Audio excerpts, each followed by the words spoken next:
Ndabashuhuje mwese abana b'Imana aho muherereye ahari hose mu Rwanda,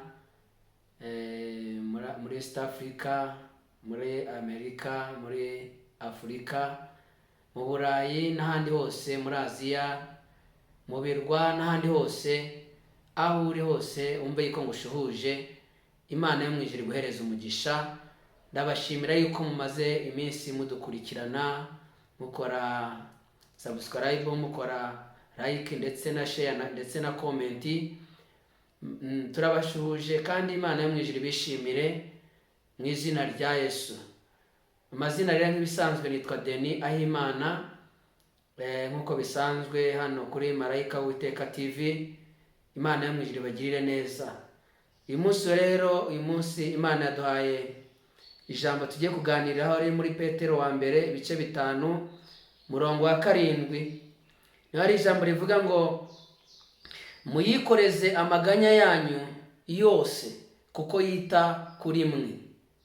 Imana ishimwe irashaka yuko wayikoreza amaganya yawe, wayikoreza agahinda kawe, Imana ukayikoreza uburwayi bwawe, kuko yitaye kuri wowe.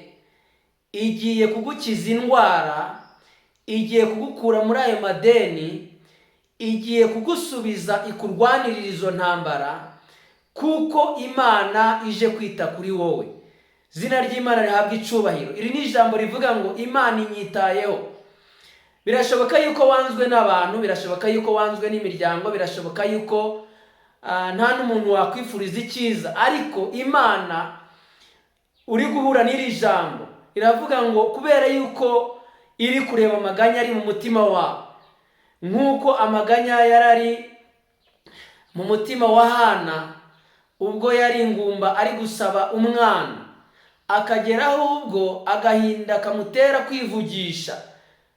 Ubwo umutambyi Eli yamurebaga agatangira kubona ameze nk'uwasinze, arangira aramubwira ati ntabwo nasinze, ahubwo umujakazi wawe, umuja wawe mu mutima wanjye ndumva harimo agahinda kenda kunyica. Rangije Eli amusubiza ati genda, Imana ikwitayeho, genda, Imana iguhaye ibyo wasabye mu izina rya Yesu. Maze iminsi usenga, ariko ijwi ry'Imana rikumbwira ngo nkubwire ngo amasengesho yawe yumvishwe kandi Imana ikwitayeho kubw'amaganya yawe ufite muri urwo rugo, kubw'agahinda ufitiye abana bawe. Imana hari ikigukoreye kuko ikuremeye ishimwe rifatika mu kanwa kawe, nawe ubwawe umutima wawe ugiye kunezerwa. Ibyishimo biraje, amahoro araje, munezero uraje kubwo kwihangana no kwirinda kwawe. Imana hari ikikoze mu buzima bwawe mu izina rya Yesu. Imana rero yiguhamagaye, ujye umenya yuko hari izindi mbaraga ziri ku ruhande zigiye kukurwanirira, zigiye kugutabara, zigiye kukwigaragariza, zigiye kukurinda, kubera yuko uhuye n'ijambo ry'Imana.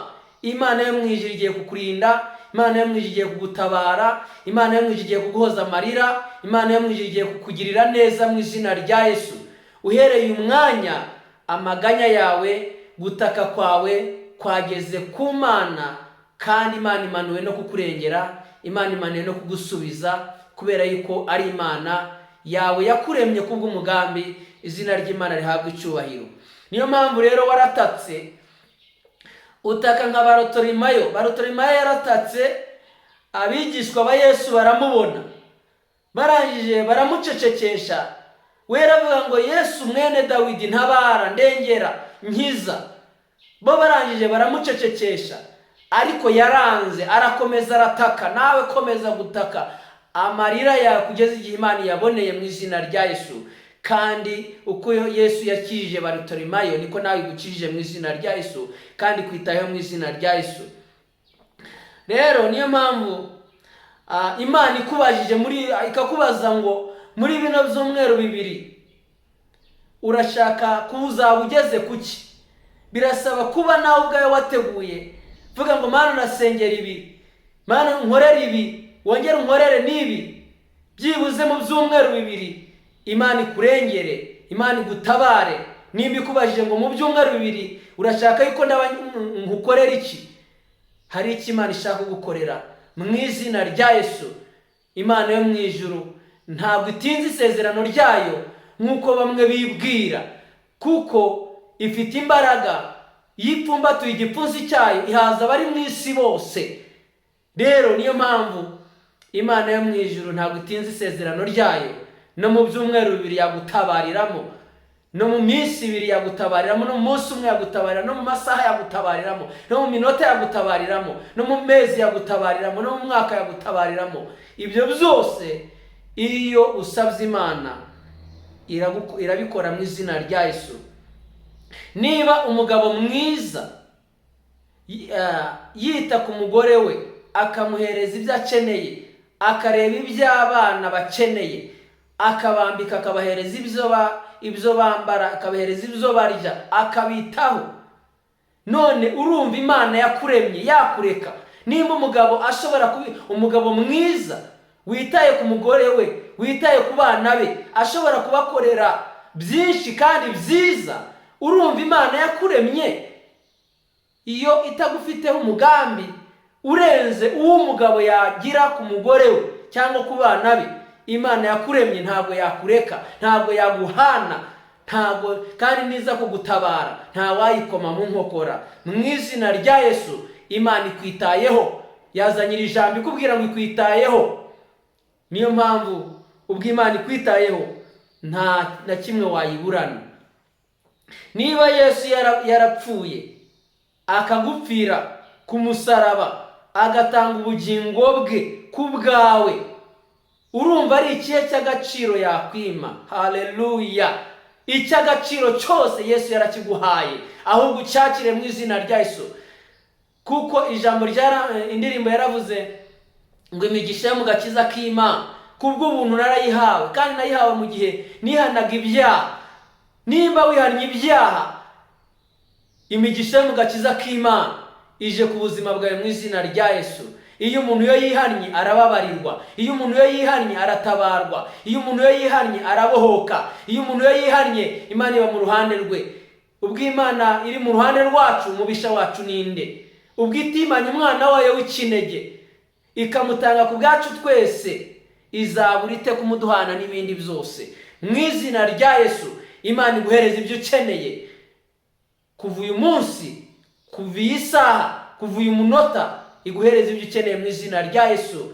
Kuko isi n'ibyuzuye n'iby'Uwiteka, isi n'abayibamo, izina ry'Imana rihabwa icyubahiro. Niyo mpamvu rero yaravuze ngo izatanga ingabo nyinshi zipfe ku bwawe, kandi zashingura icumu mu ntagara, yimimire ibikugenza. Izina ry'Imana rihabwa icyubahiro. Uri umuntu wayo, nta wundi muntu wagukunda kurusha Imana. Izina ry'Imana rihabwa icyubahiro. Niyo mpamvu rero nimba Yesu yaratanze ubuzima bwe, agatanga ubugingo bwe, akemera kubambwa kugira ngo wowe ubwawe ubeho nanjye mbeho, turaba agaciro mu maso y'Imana. Kandi Imana iradukunda, yaraducunguye, turabe Imana. Izina ry'Imana rihabwa icyubahiro. Yaduhaye amaraso y'igiciro cyinshi, kandi ku bw'ayo maraso twaracunguwe, twaratoranijwe, twarababariwe, twahawe umurage. Izina ry'Imana rihabwa icyubahiro.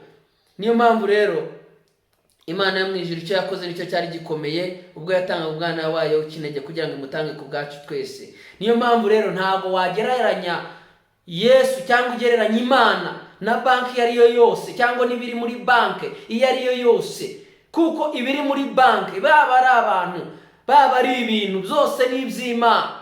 Izina ry'Imana rihabwa icyubahiro. Niyo mpamvu Imana ikinguye umuryango muri banki wagiramo agaciro, nawe ukagiramo konte kandi igira agaciro, ubitsa nawe ukabikuza mu izina rya Yesu. Akira ijambo ry'Imana iguhaye, akira kado y'Imana Imana iguhaye mu izina rya Yesu. Izina ry'Imana rihabwa icyubahiro. Yesu rero afite byose, kandi umufite aba afite byose. Izina ry'Imana rihabwa icyubahiro. Rero hahirwa umufite. Izina ry'Imana rihabwa icyubahiro. Niyo mpamvu uhereye umwanya wumve yuko ucakiriye ijambo ry'Imana. Imana hari ibyo ikoze ku buzima bwawe mu izina rya Yesu, kandi Imana yo mu ijuru kwiyereka kubwira ijambo. Imana rero yakuremye izaguha ibyo ukeneye byose, keretse nimba udafite kwizera. hahirwa ufite kwizera yuko ibyo yabwiwe n'umwami Imana bizasohora, kandi bwo kwizera Bibiliya yaravuze ngo umukiranutsi wanjye azabeshwaho no kwizera.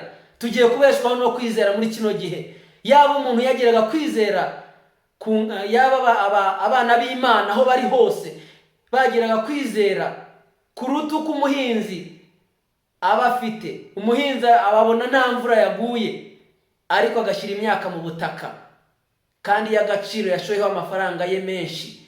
Natwe tugere kwizera, Bibiliya yaravuze ngo nitugera kwizera kungana n'akabuto ka sinapi, tuzabwira umusozi utakare mu nyanja, tuzabwira ibibazo bihinduka ibisubizo, tuzabwira indwara zive mu bantu. Imana yo mu ijuru izatugirira neza uhereye umwanya mu izina rya Yesu. Kwizera kwawe kureme ibifatika mu izina rya Yesu.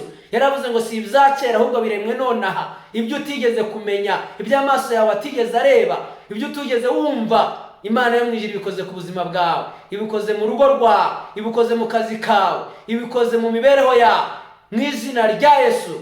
Iyo ndwara idakira irakize mu izina rya Yesu uhereye umwanya. Imana yo mu ijuru ikugire neza mu izina rya Yesu. Rero niyo mpamvu abantu benshi bajya imbere y'Imana bakayishyira ibyifuzo, kandi ibyo byifuzo bakaba bashoboye kubyikorera. Ntitukazana ibyifuzo bingana n'iby'abana bo muri garidiyeni, cyangwa se abana uko umwana asaba se, mpa bombo, mpa biswi. Ibyo tukaba ari byo tujyana n'imbere y'Imana. Imana yacu irashoboye kandi ishoboye byose, isumba bose, ifite ubutware bwo gukora cyane ibiruta ibyo tuyisaba. Niyo mpamvu saba ibintu binini, saba ibintu bigaragara, kuko Imana twakurikiye, Imana dusenga, Imana yadutoranije, Imana yaturemye, ifite ububasha bwo kuduhereza ibifatika kandi bigaragara yuko twasenze Imana mu izina rya Yesu. Kandi dufite ubuhamya bw'abantu Imana yagiriye neza. Ab'Imana yakijije indwara barahari, ab'Imana yahaye amazu barahari, ab'Imana yahaye imodoka barahari. Izina ry'Imana rihabwa icyubahiro. Ab'Imana yishyuriye amashuri barahari, ab'Imana yishyuriye ubukode barahari. Kuki se wowe wakumva Imana uyu munsi wa none aribwo yaba yakuretse? Ntabwo yakureka. Imana yazanyira ijambo ikubwira ngo umva, ntabwo yabikoreye abandi ngo igusige. Uyu mwanya ni wowe ugezweho. Uyu munsi ni umunsi wawe mu izina rya Yesu, kandi Imana igufiteho umugambi. Haleluya! Birashoboka yuko wavukiye mu muryango ukennye, utagize icyo ufite, ariko ni wowe Imana igiye kubihereza kugira ngo nawe itabare umuryango wawe, nawe utabare abagukomokaho, utabare abana bawe, utabare umuryango wawe, utabare umugore wawe, utabare mama wawe, papa wawe. Niba ubafite, ni wowe bategereje. Wowe wumva ijambo ry'Imana ukaryizera, ugiye kubaho mu buryo butandukanye n'ubwo wari uriho mu izina rya Yesu, kuko imibereho yawe irahindutse mu izina rya Yesu. Akiri inkomezi Imana iguhaye, akiri ihumure Imana iguhaye, kuko igufite mu biganza mu izina rya Yesu. Uhereye umwanya ijambo ry'Imana riremye ibikomeye ku buzima bwawe mu izina rya Yesu. Uhereye isaha, nimba uryizeye, ukore subscribe, utere na comment, uvuge ngo amen, kore na like, urayikinga ino video, irabibaye yawe. Imana yo mu ijuru ikugire neza mu izina rya Data n'iry'Umwana n'iry'Umwuka wera. Imana yo mu ijuru ibohore ubuzima bwawe, Imana yo mu ijuru igukize, kandi Imana yo mu ijuru ikubohore, Imana yo mu ijuru iguhereze umugisha, Imana yo mu ijuru ihindura amateka, ihindura izina ryawe ribi wari ufite, kandi ikwiteho mu izina rya Yesu. Iri jambo ryavugaga ngo Imana inyitayeho. Nubivuga riraba ribaye iryawe. Uvuge wowe, nanjye ndavuga njyewe. Izina ry'Imana rihabwa icyubahiro. Imana ireme ibikomeye mu buzima bwacu bwa buri munsi, uhereye isaha, uhereye umunota. Imana yo mu ijuru ikugirire neza mu izina rya Yesu. Amen.